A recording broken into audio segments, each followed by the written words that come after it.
Good evening.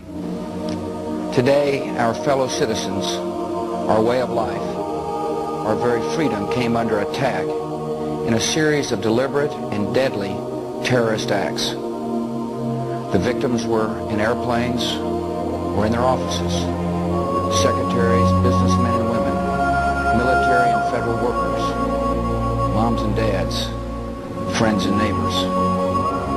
Thousands of lives were suddenly ended by evil, despicable acts of terror. The pictures of airplanes flying into buildings, fires burning, huge structures collapsing, have filled us with disbelief, terrible sadness, and a quiet, unyielding anger. These acts of mass murder were intended to frighten our nation into chaos and retreat. But they have failed. Our country is strong. A great people has been moved to defend a great nation. Terrorist attacks can shake the foundations of our biggest buildings, but they cannot touch the foundation of America. These acts shatter steel, but they cannot dent the steel of American resolve. America was targeted for attack because we're the brightest beacon for freedom and opportunity in the world, and no one will keep that light from shining.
Today our nation saw evil, the very worst of human nature, and we responded with the best of America, with the daring of our rescue workers, with the caring for strangers and neighbors who came to give blood and help in any way they could.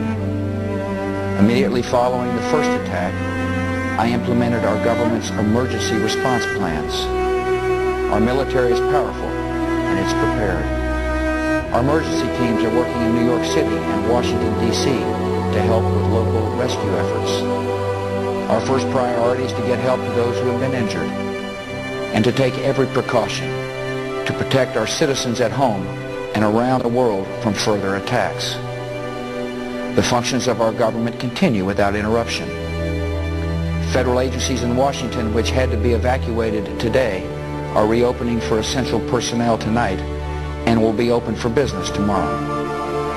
Our financial institutions remain strong, and the American economy will be open for business as well.